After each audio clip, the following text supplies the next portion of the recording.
Hey guys, Noel here, and it is Thursday, and I thought I would do a video for the politics and philosophy section of the Noel Comics YouTube channel. You know, we are a couple days out from the big presidential election. We did a video on 11/4. The election was on 11/5. Where I talked about some of my just general thoughts about how we got to where we got, and what happened, and who I thought deserved to win, and what I was afraid was going to happen. And it turns out that I think my concerns about there being a big turnout of abortion enthusiasts, kind of yuppie women eating into the rural vote because they lived in the suburbs.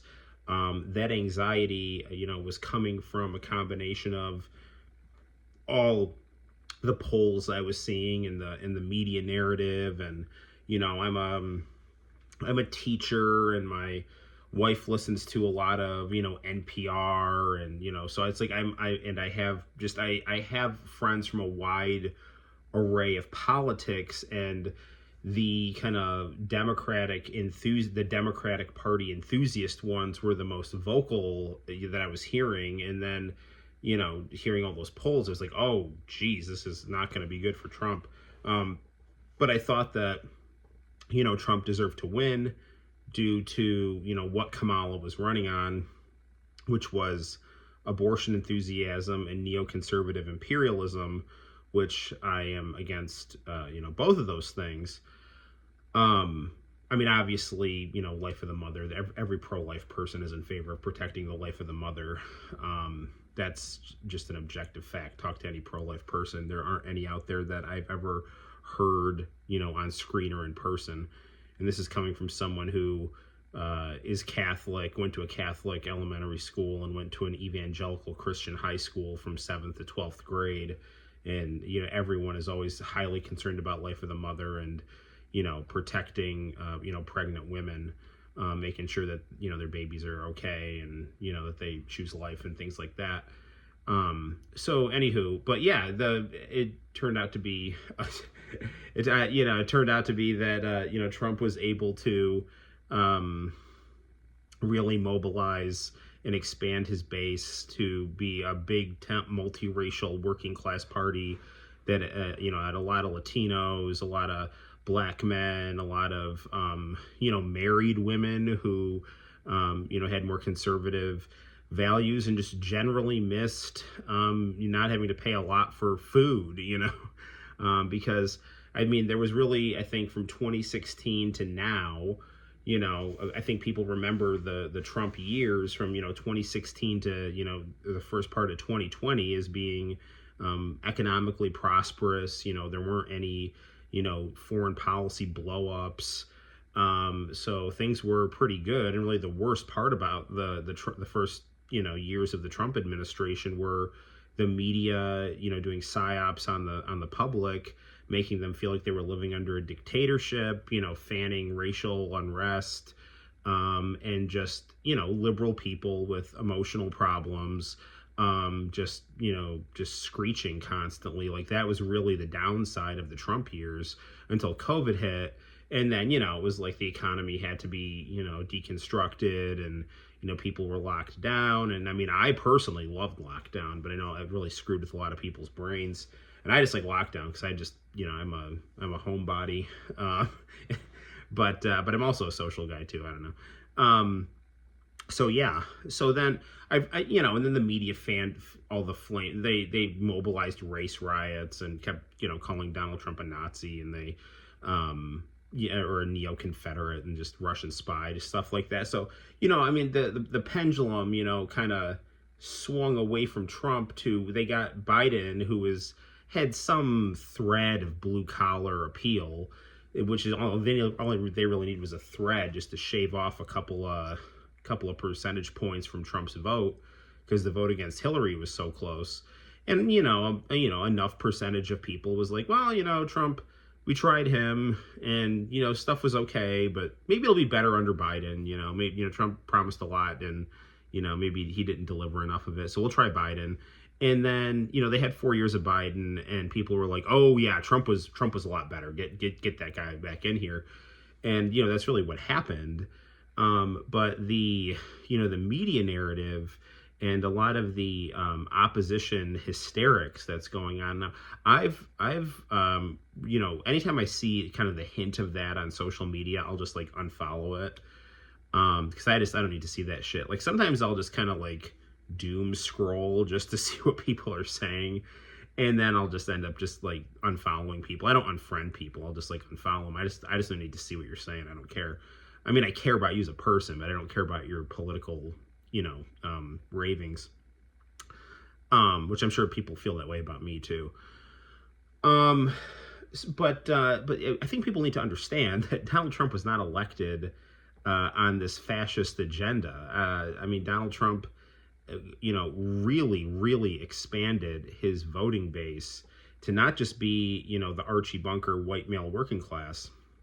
It is now, it's everyone with kind of salt of the earth values who don't like the establishment. They don't like foreign war. They don't like inflation. And they just want to live in a country where stuff is affordable and the United States isn't, just fucking up the global stability of the world by, just starting a bunch of crap overseas. Like and there's a lot of people with, Christian values who, they don't like abortion. It doesn't mean that they don't like women. It means that they like life at all stages, from beginning to end. And then there'll be some people say like, "Oh, what about gun control or something like that?" It's like, you can own a gun and not, murder people, So I don't know. I'm just like, but like, yeah, that's the Trump voting base. They're not like these. I go to a jujitsu gym and a boxing gym where a lot of like really down to earth working class people, they go and train there. They learn the craft of fighting. And literally nobody is talking about like racism. Like there's no racist rhetoric. There's no nothing. I mean, there's like the black boxing coach voted for Trump. Like, I mean, and there's some people there with different political beliefs, but it's like overwhelmingly like conservative Trump leaning, and nobody is hateful or mean or really anything other than just chill. I mean, they have their towny drama that they get wrapped up in, and some of them, probably smoke a little bit too much weed and get wrapped up in alien conspiracy theories, which would, I guess, explain the Joe Rogan vote. Yeah, there's not this like fascist uprising of cruelty or anything like that. I don't know what people are screaming about. It's nothing that I'm seeing, and I mean, I don't know. I mean, I really think that a lot of the anger after the Trump election, and this was a real like legit landslide election. I mean, he's got it. I think the final. I don't know if all the votes have come in. Last I saw, it was at 312. And I think that's probably all. That's where he's going to end, I think, for electoral votes, and 5 million up in the popular vote. I mean, this is not close. This isn't like any of the, from like 2016 through 2020, it's been real razor thin elections. The Democrats get the popular vote in the cities. Trump, either gets the electoral college or almost gets the electoral college. It's just. So it's just crazy. There's no mail-in ballots. There's no COVID confusion. There's no nothing. I mean, this was just like people got out there. They're like, yeah, we like Trump better. Kamala, we don't think is, qualified or capable or is, done her job as the second highest executive in the country, who really should have been, stepping up a lot more considering Biden's mental condition. And the Democrats just seem like this palace in disarray that, treat the common man with contempt and breed global instability. So yeah, let's go with Trump because, he's speaking a lot more to the concerns of the common man. And people remember just having more money and things are more affordable being under him. So that's why he got elected. He did not get elected because there's, racism and sexism, and, we love rapists more than women or something. Like, Donald Trump has never been convicted of rape. Like, I mean, like, this is the sad thing, is that, like, many male politicians and many just dudes in positions of power, they always have these, accusations out against them, and I don't know if they're true, I don't know if they're false. Joe Biden had a rape charge, Bill Clinton had several allegations, and when I say charge, I don't mean he was like even like I don't even, just like accusations.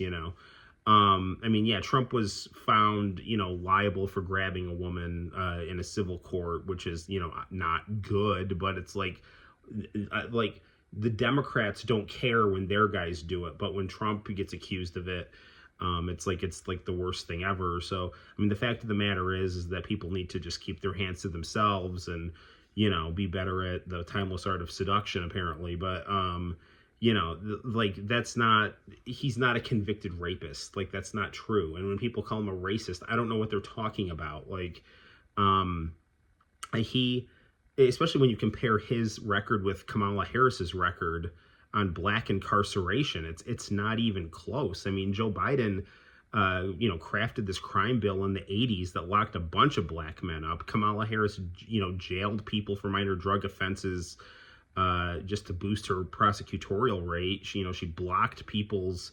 death row exoneration evidence. I mean, she was like a brutal, sadistic district attorney, and Donald Trump's there, working across the aisle, letting black people out of prison for nonviolent drug crimes. Like, who is the racist here? Donald Trump is, he's up there giving his speeches like, he's like, and I'm for the black people, the Hispanic people, the Arab people. They all love me. I love them. Like, I mean, like, what are we talking about here? I'm not saying Donald Trump is some savior. I'm not saying he's perfect.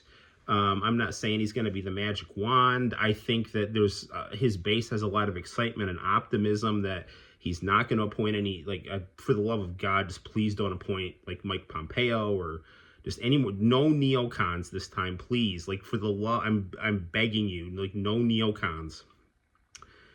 People want, like, the real American ideal, like what all the movies said we were. It's like, we walk softly, we carry a big stick, and we just want to work with and cooperate with other countries so that we have what's best for us, you have what's best for you, we all do our own thing, we all happily coexist, leave each other alone, and just, help each other out. Like, that should be the goal. The goal should not be, the United States, acting like the mafia around the world, keeping everyone in their territory, and us trampling over everyone. Like, that's not what the American people want. That's not what's needed. That's not being a blockheaded, isolationist. That's just not being a war criminal, So, and that's not even like just ceding the world to some other nation to go conquer it. I mean, you can have a role in international affairs and, leverage things like money and diplomacy and trade and things like that, without just being a belligerent force that's going around and destabilizing things. And I'm not saying that the United States is the only country that does that, but we've been doing it an awful lot since the end of the Cold War, and at a fever pitch since the Bush administration, that was, just stacked with neocon idiots. So, yeah. So anyway, but I see a lot of, I'm seeing a decent amount of people melting down and freaking out. And I really think that, if you actually like go and talk to Trump voters, they're for the, at least in my experience, like 99% of them are chill, down to earth people. I mean, you might have a couple knuckleheads in there here and there, but there's certainly some knuckleheads on the other side. And I think a lot of the anxiety coming out of the so-called left in America is just a lot of, insecurity and, some like people with like low self-esteem and anxiety issues and, self-loathing and things like that. And I think a lot of it's just getting projected onto, the things that they're afraid of. And, one thing that Donald Trump needs to do is to tone down, his rhetoric so that it is less anxiety raising for people. And I mean, and I know there's like people, and I don't mean like bleeding heart in a bad way, but there's like some bleeding heart people, and they have liberal sensibilities, and their tribe sees certain things and sees certain parallels that I don't necessarily agree with, but in their head it's clicking, and that it's like, oh well, um like the Southern strategy that Republicans tend to use, that Donald Trump has used in the past, of like going down to the South and saying, hey guys, I'm on your side, and your concerns are my concerns, and people view that as coded racism, like whatever. But I'm just saying that if you take a look at what he's done in office and who his voters are, I think you'll find that a lot of your anxieties are misplaced. Anywho, those are just some of my thoughts. Until next time, guys, my name is Noel. You take care, and I'll see you in the very near future. Bye bye.